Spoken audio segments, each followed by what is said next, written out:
Hello, good day. So for this video, I'm going to talk about the third domain of Bloom's taxonomy, which is the affective domain. Now, what is affective domain? Affective domain involves our feelings, emotions, and attitudes. This domain includes the manner in which we deal in things emotionally, such as our feelings, values, appreciation, enthusiasm, motivation, and our attitudes. Now, this domain is categorized into 5 more subdomains. It includes receiving, responding, valuing, organizing, and characterizing. This domain forms a hierarchical structure and is arranged from simpler feelings to those that are more complex. This hierarchical structure is based on the principle of internalization. Internalization refers to the process whereby your affect toward something goes from a general awareness level to a point where the affect is internalized and consistently guides or controls your behavior. Therefore, with movement to a more complexity, you become more involved, committed, and internally motivated. Now, let's proceed to the first level of affective domain, which is the receiving. Now, it is described as being aware or sensitive to something and being willing to listen or to pay attention. Receiving is the lowest level of affective domain. It is simply the awareness of feelings and emotions. It involves passively paying attention and being aware of the existence of certain ideas, materials, or phenomena. Without this level, no learning can occur, and if there's no information that can be received, then there's nothing to be remembered. For example, when we are listening attentively to someone, or when we are watching a movie, or listening to a lecture and watching Wave Crash on the Sand. For example of outcome sentences for receiving level is, at the end of the lesson, the students must have listened attentively to the class discussion and listen to and remember the names of the people they just met. Now, the keywords that we can use in receiving are accepts, acknowledge, ask, attend, chooses, describes, develops, erects, follows, gives, holds, identifies, listens, locates, names, points to, seeks, sits, recognizes, replies, and uses. Now, on the second level of affective domain, we have the responding. Now, responding is described as showing commitment to respond in some measures to the idea or phenomenon. Now, this level involves students' active participation in the learning process. You are not only aware of the stimulus, but you react or respond to it in some ways. For example, when people are having a conversation, participation in a group discussion, giving a presentation, complying with procedures, and or following directions. Example of outcome statement. At the end of this discussion, the students must have participated actively in the class discussion. Now, the keywords that we can use in making outcome statement in responding level are answers, assists, aids, completes, compiles, comforts, cooperates, discusses, examines, greets, helps, labels, narrates, obeys, performs, practices, presents, reads, recites, reports, responds, select, shows, tells, and writes. In comparison to the first level, in the first level, we are only listening or receiving informations. Now, on the second level, we are now able to respond and react to that kind of information or phenomena. Now, the third level is the valuing, which is described as showing willingness to be perceived as valuing or favoring certain ideas. Now, valuing is the ability to see the worth of something and expresses it. Valuing is concerned with the worth you attach to a particular object, phenomenon, behavior, or piece of information. This level ranges from simple acceptance to a more complex state of commitment. Simpler acceptance may include your desire for a team to improve its skills, while more complex level of commitment may include taking responsibility for the overall improvement of the team. For example, when we are proposing a plan to improve team skills, supporting ideas to increase proficiency, or informing leaders of possible issues. Example of outcome statement in valuing level is, by the end of this lesson, the students must have shared their views and ideas about various issues raised in class. Now, keywords that can be used in making outcome statement in valuing level is accepts, appreciates, cherish, defends, demonstrate, devotes, differentiates, initiates, incites, joins, justifies, proposes, pursues, respects, seeks, shares, studies, treasures, and works. Organizing is the fourth level of affective domain, and it is described as arranging values into priorities, creating a unique value system by comparing, relating, and synthesizing values. Organizing involves putting together different values, information, and ideas, then relating them into an already held beliefs to bring it into an internally consistent philosophy. Essentially, it is the ability to prioritize one value over another to create a unique value system.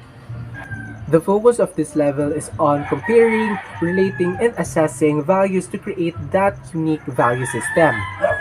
For instance, spending more time in studying than playing sports, then recognizing the need for balance in between work and family, or prioritizing time effectively to meet goals. Example of outcome statement in organizing level is at the end of the lesson, the learners must have expressed prioritizing life study balance. Now the keywords that we can use in creating outcome statements in organizing level are adheres, alters, arrange, codifies, combines, compares, competes, defends, discriminates, displays, explains, formulates, generalize, identifies, integrates, modifies, orders, organize, pairs, relates, systematizes, synthesizes, and weights.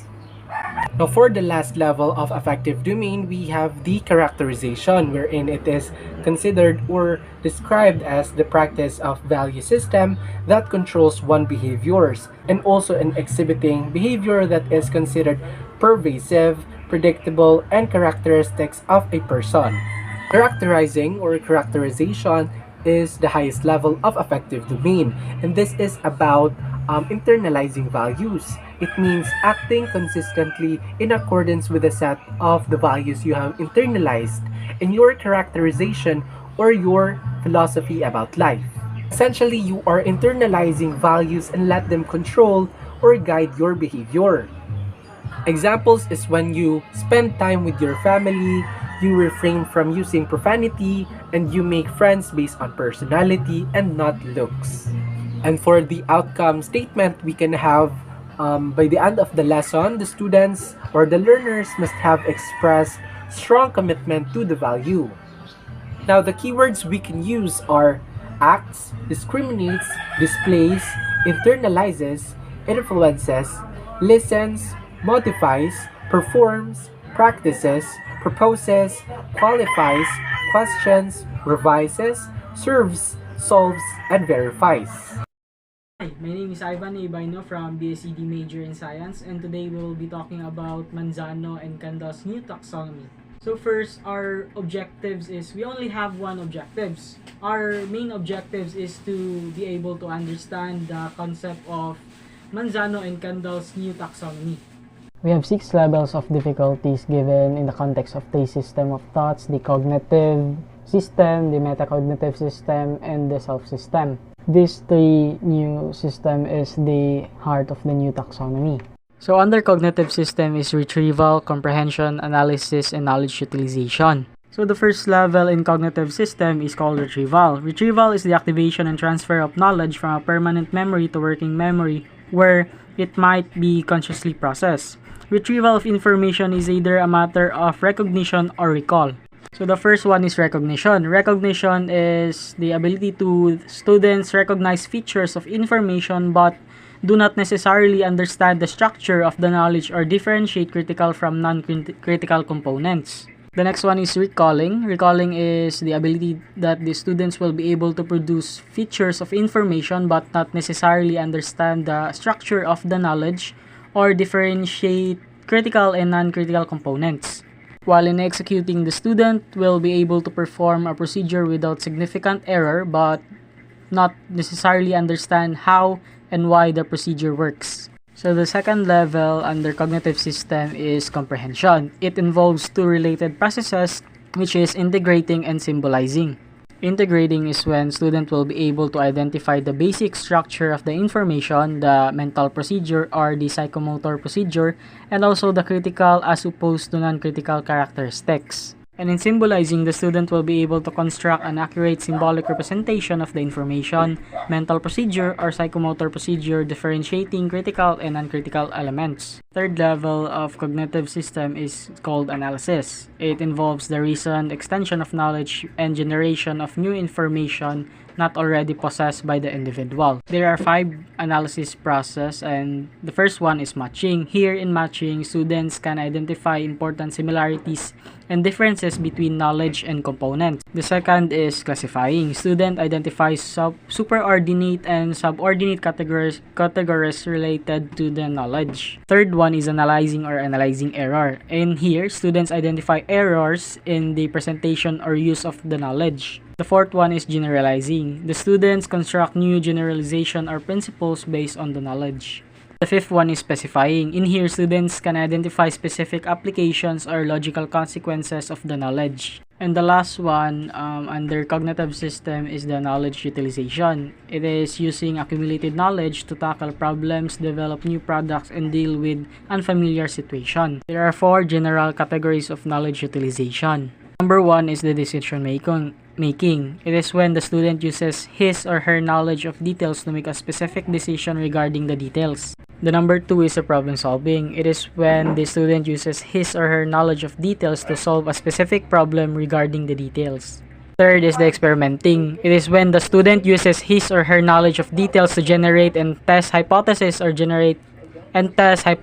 regarding details. The fourth one is the investigating. It is when the student uses his or her knowledge of specific details to investigate a past, present, nor future events or conduct an investigation regarding the details. And the fifth level under metacognitive system is the metacognition. It is responsible for monitoring, evaluating, and regulating the functioning of all other types of thoughts. For example, students would establish a specific goal in terms of increasing their understanding or use of specific information presented in a mathematics class. There are 4 categories of metacognitive processes. The first one is specifying goals. Students establish a goal relative to the knowledge and a plan for accomplishing the goal.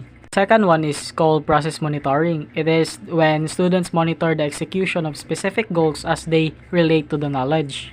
Third one is the monitoring clarity, and it is when students determine the extent to which they have clarity about the knowledge. And then the monitoring accuracy. Students determine the extent to which they are accurate about the knowledge. And the 6th level and the highest level is the self-system thinking. It consists of an interrelated arrangement of attitudes, beliefs, and emotions, which determines whether an individual will engage in or disengage in a given task. It also determines how much energy the individual will bring to the task. There are 4 types of self-system thinking. First one is the examining importance. It is when students identify how important the knowledge is to them and the reasoning underlying this perception. The second type is the examining efficacy. It is when students identify beliefs about their ability to improve competence or understanding relative to knowledge and the reasoning underlying this perception. Third type is the examining emotional. It is when students identify emotional responses to knowledge and the reasons for these responses. Lastly is the examining motivation. It is when students identify their overall level of motivation to improve competence or understanding relative to knowledge and the reasons for this level of motivation.